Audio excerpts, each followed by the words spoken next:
So today we're going to be talking about employment in general, but most specifically about supported employment in this model called individual placement and support. So I wanted to start getting the juices flowing and ask people to put in the chat, why do you work?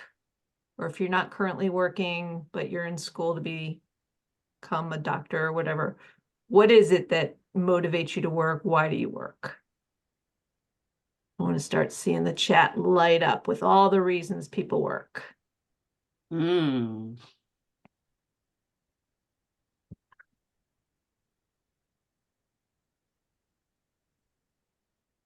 Not seeing any chats.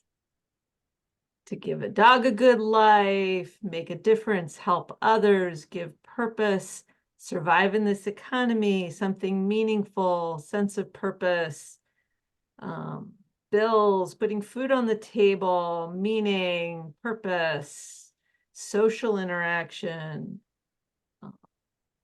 pay for health insurance, learning. So there's a lot of different reasons that people work, and I'm loving all the things that are popping up in the chat here. So today we're going to really talk about what we know about the value of work, and you've already been putting a lot of the pieces in there, focusing in on how do we support people that we work with in getting work and figure out what can we do to help them get those same things that we're talking about getting out of work. So why focusing on employment? Most people do want to work. It's a typical role in our society, and it's viewed by many as that essential part of recovery. So if we are saying that we really believe in recovery, we want to make sure that we're looking at the whole person.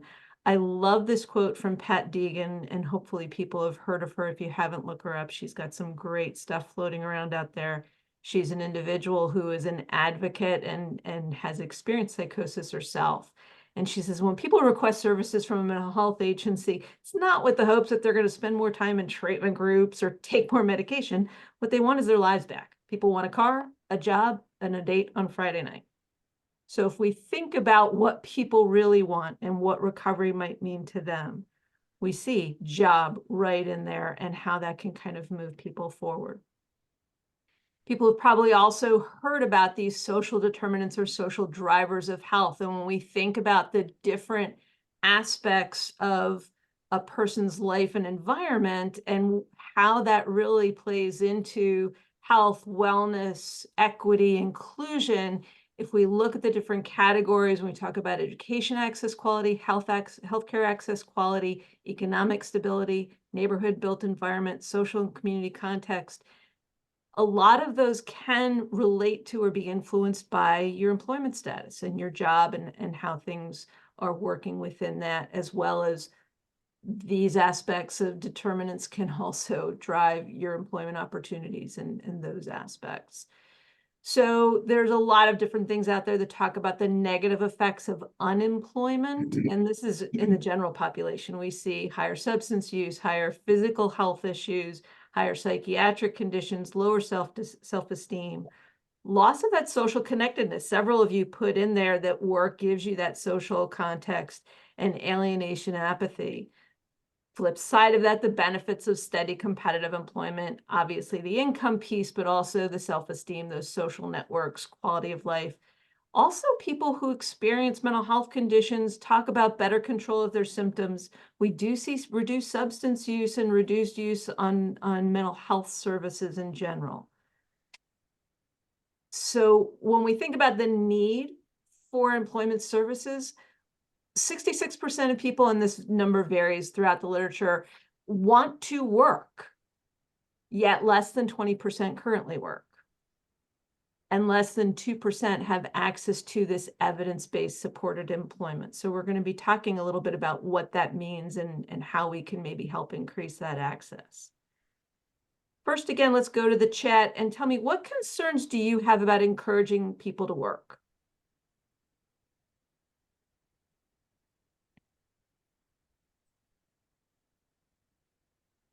It always takes a second for some. Losing insurance, healthcare, losing their disability payments. What might be some other reasons that you too many hours, they can't handle it, not knowing how much to disclose about symptoms, losing their benefits again, losing everything you worked for. That's an interesting statement.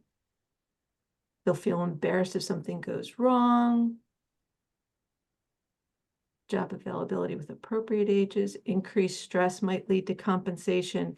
So let's talk about stress. So a lot of people, and we see a lot of that theme in the chat, think that we don't want to encourage people to work because work is too stressful. And I like this. Compared to what? If you think work is stressful, try unemployment. And we've got several different studies, but stresses at work don't translate into higher rates of hospitalization or decompensation for people who experience mental health conditions. And that again speaks to that need for these supports in finding and keeping employment. So we're going to talk a little bit about supported employment. Traditional vocational rehabilitation programs train then place.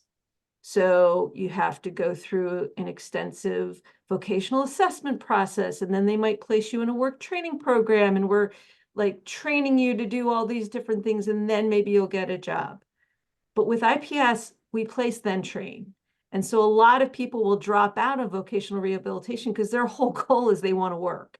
And if you make them jump through tons of hoops, they lose that motivation. That's not what they're interested. They want to work. So with IPS, we really want to place them in those jobs, and then we can help them figure out what are some of the skills or some of the other pieces they need to stay in that job. IPS probably has the most research behind it of any other vocational program for people with mental health conditions. There's, as far as I know, 28 different randomized controlled trials. There may be more than that, but you can see that the mean competitive employment rates, 55% for those who were in IPS programs compared to 25% of the controls. So that's, again, having these supports really helps people find competitive jobs. In addition, compared to usual services, we see better employment outcomes. So there's 33% fewer days to that first job, 4 times as many weeks worked during that follow-up period, triple the earnings, triple the number of working 20 hours or more, and just greater job satisfaction overall. Work also helps people engage in their treatment. And so this was a study looking at people involved in first episode programs. And at the beginning, whether they were active or inactive in vocational work, they were pretty much equal in their likelihood to succeed. However, after a year, those who had remained vocationally inactive had dropped out of treatment compared to those who were engaged and were working. So this author at least was saying getting that job was the motivator to stay in treatment, stay engaged. And then looking at that, stress of work on symptoms. These are all people who are in vocational programs, but when we looked at whether they weren't working at all, minimal work, sheltered work, and competitive work, we see that the symptoms were significantly lower for those people who were competitively employed versus those who weren't. So work is the best treatment we have. These are just some things that I was trying to brainstorm. What are the steps in both finding and maintaining a job? And so as we're going through what supported employment principles are and what we each can do when we're working with individuals, I want us to all be thinking about all the elements. So not only in finding a job, we're figuring out what you want to do, getting the resume, figuring out how to interview, finding those jobs, applying, going through the whole interview process. You have to keep the job. You have to be able to do the work, understand the tasks, interact with supervisors, coworkers, if your job involves working with people outside of your employer, and you need to have good work ethics and work skills. So let's think about that as we think about what supported employment is designed to do. And as we're working through, I want you to think about 2 things. What are areas that someone that you are currently working with could benefit with some of these employment supports? And what supports can you yourself provide to that individual? So the core principles of IPS are zero exclusion, integration of employment with treatment, competitive jobs, a rapid job search, systematic job development, time unlimited supports, focus on participant preferences, and benefits planning and work incentives. So if we think again about all these things that people put in the chat so far, there's a lot that we're going to talk through when we talk through these core principles. So first, zero exclusion. The only inclusion criteria, eligibility criteria for support employment is interest in work. We don't exclude people because they're not ready yet, or because they're symptomatic, or because they use substances, or they're homeless, any of those things. Just being motivated or interest in work is the only eligibility criteria, and then we can work with them to get them the rest of the way. The services need to be integrated with whatever else is going on with that individual. Sometimes what we see happen is people will refer someone to the vocational work over there, and they'll kind of stay in their own lane over here working on whatever else they're working on. That integration really promotes that coordination. We really can help each other. Something someone tells their employment specialist may help in other aspects of their treatment. Something that may be going on treatment may help the employment specialist and help them be successful. Employment rates for integrated programs were 3 to 4 times higher than in non-integrated programs. Also, when the program is integrated with the rest of their mental health treatment, we see lower dropout from treatment. So even just having the employment specialist working with the rest of the treatment team in an integrated way, people are less likely to drop out of the rest of their treatment. Another of the big things is talking about competitive employment. Some of you may be familiar with some vocational programs where there might be sheltered work or set-asides, things like that. But the goal of supported employment is that competitive employment, a job anyone can apply for, pays at least minimum wage or the same of what other coworkers with similar duties would get. It's work in a community settings with others who don't have disabilities. And there's no artificial time limits imposed by the social service agency. So it's not like, okay, you can have this job for 6 months and then you move on into something else. Rapid job search. So I indicated before, one of the main things is that place then train. And so this, again, we're really trying to help people. If someone says, I want to work, you don't want to make them jump through hoops for the next 6 to 12 months before they actually get a job. So we really focus on helping people get that job as quickly as possible. We don't do all those pre-employment assessment kinds of things or keep it very minimum. And actually, within the evidence-based practice, the target of a first face-to-face contact with an employer is within a month. So we really want to get people into that job search as quickly as possible. We want that job search to really be targeted. So it's not where your employment specialist has their little Rolodex, and I'm dating myself, of all these available jobs or employers who will work with people. And so you walk in the door and, okay, we know that X is hiring. It's, okay, you want to do this job. Let's go figure out who the employers are that do that kind of work and see what jobs they have available. Sometimes job development, there might not be a vacancy that exists, but when that employment specialist walks in and is talking to that employer, we actually see that they have needs that they really hadn't identified, and then positions become open. So this is other areas where it really does help make sure the person's getting into the kind of work that they want to get. Time unlimited follow along, and this is something not only staff ignore, I don't know if that's the right word, but also participants. Sometimes people think an employment program, once you get the job, you're done. And in supported employment, getting the job is part of the task, but keeping the job is a big task. And that's where follow along supports really come into play. And so that's really making sure whatever that individual needs to stay successful in that job is what we'll do, depending on the person's interest and comfort with disclosure at the work site. We might visit the person at the job or do these kinds of follow along supports outside of the work environment, but it's still really helping that person within the job. The other piece of the puzzle is assistance with good job endings or transitions. So yes or no in the chat, how many of you are in the first job you ever had?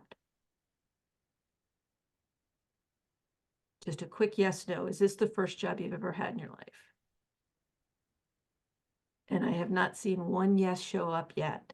So a lot of the work here is helping people know how to figure out a career trajectory, know how to figure out the best way to end a job to transition into a new job so that they have that work history, they have references, and again, they can be successful. So this was just some work we did in Ohio looking at job duration for those who did and did not participate and follow along.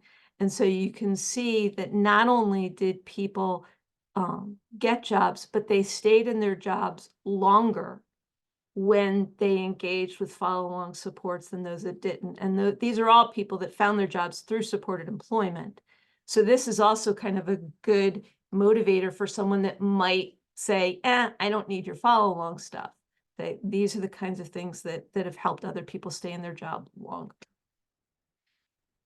Worker preferences is another piece that we really focus. So we really want to figure out what that individual wants, what job they're interested in, and understanding that sometimes getting a job, the best thing about it is figuring out this is not what you want to do.